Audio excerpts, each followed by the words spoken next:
है। भक्तों, 5 पिल्ले कनेर के फूल वाला उपाय जरूर करना चाहिए।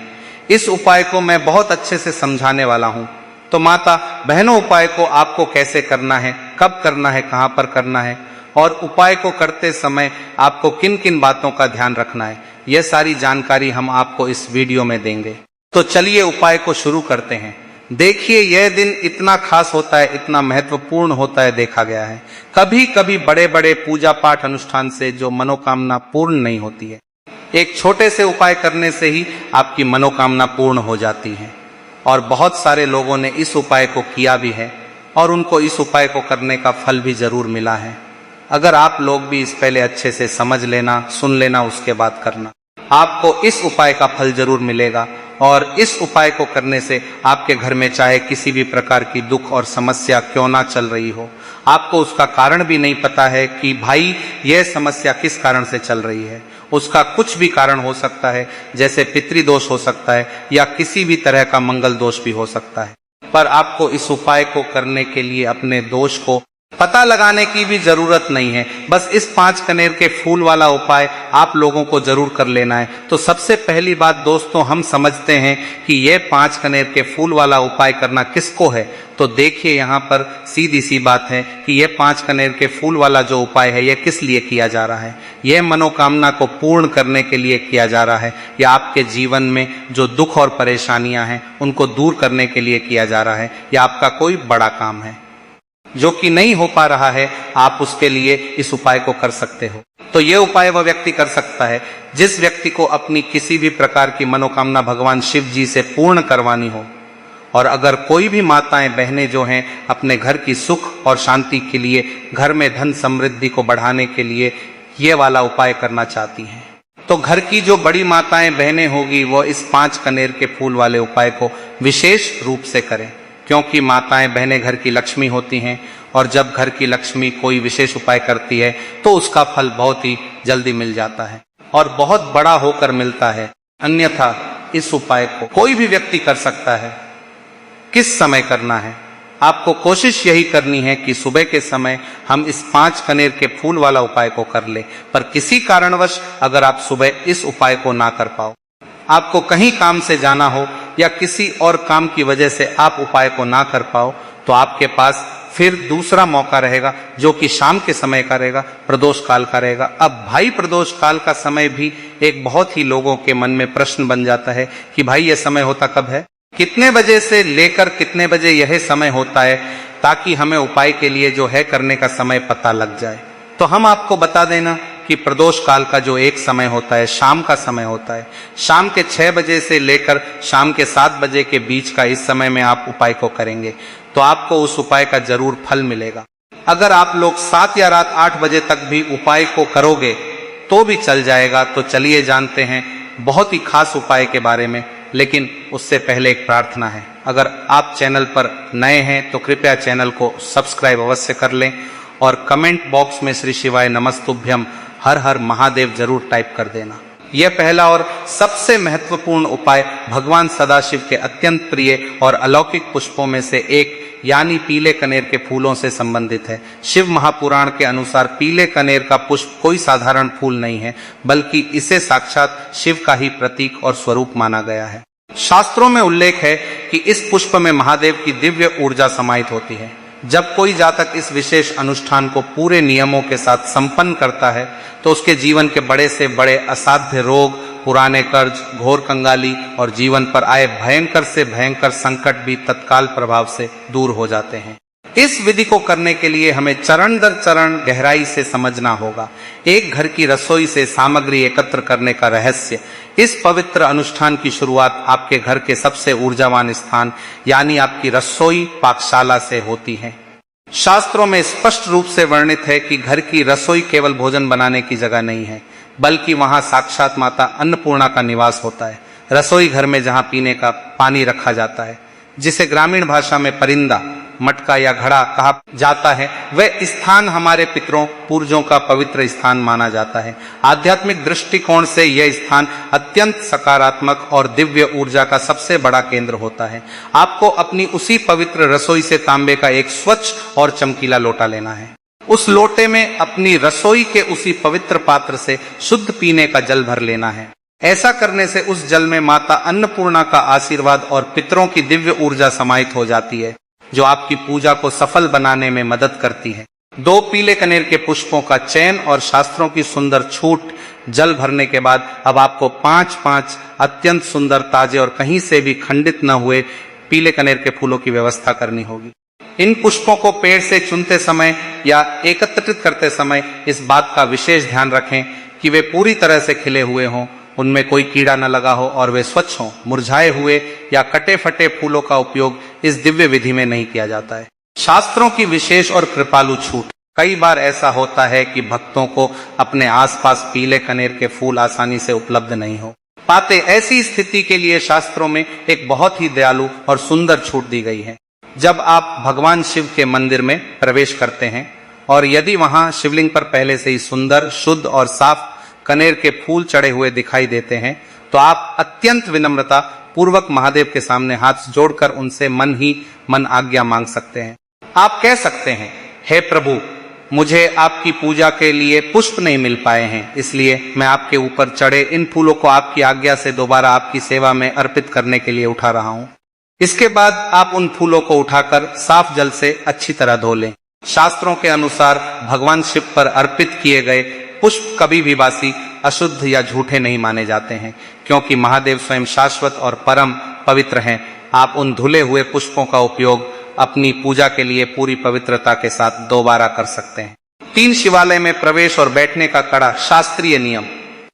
जब आप तांबे के लोटे में जल और 5 कनेर के फूल लेकर देवादिदेव महादेव के मंदिर यानी शिवालय की चौखट पर पहुंचे, तो सबसे पहले अपनी आंखें बंद करके अपने मन के भीतर चल रहे तमाम सांसारिक विचारों, चिंताओं, व्यापार या नौकरी की टेंशन को पूरी तरह शांत कर लें। मंदिर के भीतर केवल महादेव और आपकी भक्ति होनी चाहिए। शिव मंदिर में बैठने की दिशा का एक अत्यंत महत्वपूर्ण, गहरा और अनिवार्य नियम है, जिसका पालन किए बिना पूजा का पूरा फल मिलना कठिन होता है। आपको हमेशा शिवलिंग की दक्षिण दिशा, साउथ डायरेक्शन की तरफ अपना आसन लगाना चाहिए। जब आप दक्षिण दिशा में बैठेंगे तो आपका मुख स्वाभाविक रूप से उत्तर दिशा, नॉर्थ डायरेक्शन की ओर हो जाएगा। शास्त्रीय और आध्यात्मिक दृष्टिकोण से उत्तर दिशा को ज्ञान, सर्वोच्च चेतना, अध्यात्म, मोक्ष और धन के अधिपति देवता कुबेर की दिशा माना गया है। स्वयं कैलाश पर्वत और महादेव का वास भी उत्तर की ओर ही माना जाता है। इसलिए उत्तर दिशा की ओर मुख करके की गई किसी भी प्रकार की पूजा, प्रार्थना, अनुष्ठान या मंत्र जाप का फल सामान्य दिनों की तुलना में कई गुना बढ़कर तुरंत प्राप्त होता है। बैठने के बाद अपनी समस्त पूजा सामग्रियों को अपने सामने आदर पूर्वक स्थापित करें और कुछ क्षणों के लिए आंखें बंद करके महादेव का मानसिक ध्यान करें। 4-5 पावन स्थानों पर पुष्प अर्पित करने की गुप्त और क्रमिक विधि। अब आपको एक एक करके 5 विशेष स्थानों पर कनेर के फूल अर्पित करने की गुप्त और परम पवित्र विधि को शुरू करना है। शिवलिंग का प्रत्येक भाग भगवान शिव के पूरे परिवार का प्रतिनिधित्व करता है, इसलिए इस क्रम को बहुत ही ध्यान से समझें और इसका अक्षरशः पालन करें। प्रथम पुष्प भगवान श्री गणेश जी का स्थान। सबसे पहला कनेर का फूल आपको भगवान श्री गणेश जी के चरण कमल स्वरूप निर्धारित स्थान पर अर्पित करना है। यह पवित्र स्थान शिवलिंग के दाहिने कोण राइट साइड पर स्थित होता है, जहां से जल बहना शुरू होता है। जब आप इस पहले फूल को वहां समर्पित कर रहे हों तो अपने मन में पूरी श्रद्धा, अटूट विश्वास और समर्पण के भाव के साथ श्री शिवाय नमस्तुभ्यम महामंत्र का धीरे धीरे और स्पष्ट जाप करें। साथ ही विघ्नहर्ता भगवान गणेश से अपने जीवन के समस्त विघ्नों, रुकावटों, अड़चनों और संकटों को दूर करने की करुण प्रार्थना करें। द्वितीय पुष्प भगवान श्री कार्तिकेय जी का स्थान। इसके तुरंत बाद आपको दूसरा कनेर का फूल भगवान श्री कार्तिकेय जी के निर्धारित स्थान पर अर्पित करना है। यह स्थान शिवलिंग के बाएं कोण लेफ्ट साइड पर स्थित होता है। इस दूसरे पुष्प को चढ़ाते समय भी आपको अपने मन के भीतर उसी परम कल्याणकारी महामंत्र श्री शिवाय नमस्तुभ्यम का बेहद प्रेम पूर्वक और तन्मयता के साथ जाप करना है। भगवान कार्तिकेय जी से अपने जीवन में साहस, पराक्रम, शत्रुओं पर विजय और कार्यों में सफलता की कामना करनी है। तृतीय पुष्प माता अशोक सुंदरी का स्थान। तीसरा पुष्प आपको माता अशोक सुंदरी के परम पावन स्थान पर समर्पित करना है। यह स्थान जलाधारी के बिल्कुल मध्य सेंटर में होता है, जहां एक मोटी उभरी हुई रेखा या नाग देवता जैसी सुंदर आकृति बनी होती है। माता अशोक सुंदरी भगवान शिव और माता पार्वती की सबसे छोटी और अत्यंत लाडली पुत्री हैं। शास्त्रों के अनुसार माता अशोक सुंदरी के स्थान पर पुष्प अर्पित करने से भक्तों की बड़ी से बड़ी और वर्षों से अधूरी मनोकामनाएं बहुत ही शीघ्र पूरी हो जाती हैं। यहाँ फूल चढ़ाते समय अपनी उस विशेष अधूरी इच्छा का मन में स्मरण करें जिसे आप पूरा करना चाहते हैं और साथ में मंत्र का उच्चारण करते रहें। चतुर्थ पुष्प माता पार्वती का हस्तकमल। चौथा कनेर का पुष्प आपको जगत जननी माता जगदम्बा पार्वती के हस्तकमल पर अर्पित करना है।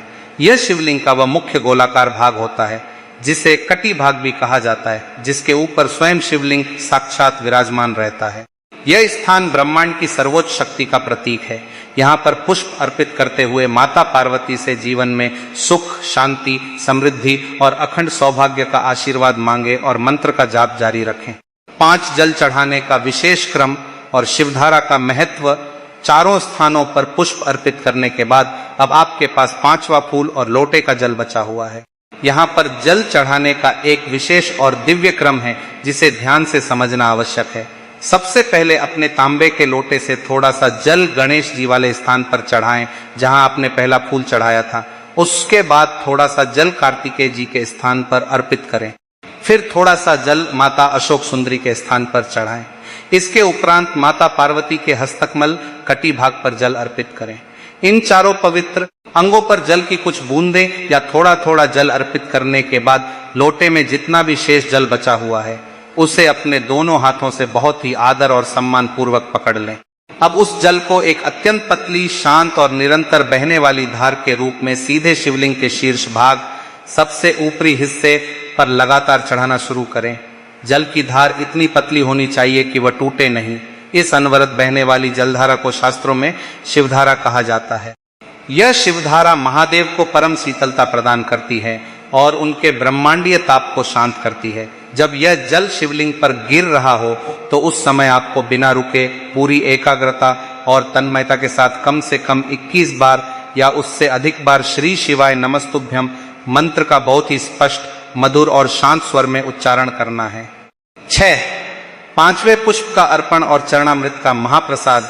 जब लोटे का पूरा जल शिवलिंग पर अर्पित हो जाए और जलधारा समाप्त होने वाली हो तब अंत में अपने पास बचे हुए 5वें कनेर के पुष्प को भगवान शिव के शीर्ष भाग पर, जहां से जल नीचे गिर रहा है, वहां अत्यंत कोमलता से समर्पित कर दें। यह पूरा उपाय संपन्न हो जाने के बाद जलाधारी से नीचे गिर रहे पवित्र जल, जिसे चरणामृत कहा जाता है, को अपने दाहिने हाथ की अंजलि हथेली में थोड़ा सा रोक लें। इस दिव्य और चमत्कारी जल को बहुत ही आदर और श्रद्धा पूर्वक अपनी दोनों आंखों पर लगाएं और अपने माथे पर तिलक की तरह लगाएं। यह दिव्य जल आपके शरीर और मन के भीतर की हर प्रकार की नकारात्मक ऊर्जा, मानसिक तनाव और दोषों को तुरंत नष्ट कर देता है। शिव महापुराण के अनुसार यह पूरा उपाय आपके जीवन के बड़े से बड़े संकट को पल भर में समाप्त करने की अद्भुत और अमोघ क्षमता रखता है। द्वितीय महाउपाय भाग्य परिवर्तन, अखंड सफलता और विशिष्ट मनोकामना पूर्ति का अनुष्ठान। यह दूसरा उपाय हमारे उन सभी भाई बहनों के लिए एक अचूक, दिव्य और रामबाण प्रयोग सिद्ध होता है जो अपने जीवन के हर मोड़ पर लगातार कड़ा परिश्रम, दिन रात मेहनत करने के बाद भी केवल और केवल असफलताओं का ही सामना कर रहे हैं। यदि आपका भाग्य आपका साथ बिल्कुल नहीं दे रहा है, रोजगार या नौकरी के लिए दिए जाने वाले इंटरव्यू में बार बार असफलता हाथ लग रही है, व्यापार ठप पड़ गया है या फिर आपके बनते हुए काम भी अंतिम क्षणों में आकर अचानक किसी अज्ञात कारण से बिगड़ जाते हैं, तो समझ लीजिए कि आपके जीवन में ग्रहों का दोष या दुर्भाग्य का साया है।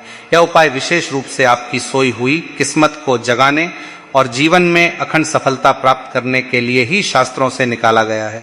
एक विशिष्ट और चुनिंदा सामग्रियों का चयन। इस विशेष उपाय को करने के लिए आपको बहुत ही चुनिंदा, पवित्र और शुद्ध सामग्रियां अपने घर से जुटानी होंगी। सामग्रियों के चयन में थोड़ी सी भी लापरवाही पूजा के फल को कम कर सकती है, इसलिए इस सूची को ध्यान से देखें। तांबे का पात्र और शुद्ध जल। आपको एक साफ तांबे के लोटे में अपने घर के पीने का स्वच्छ और शुद्ध जल भर लेना है। 11 साबुत चावल के दाने। अक्षत आपको गिनकर ठीक 11 चावल के दाने रखने हैं।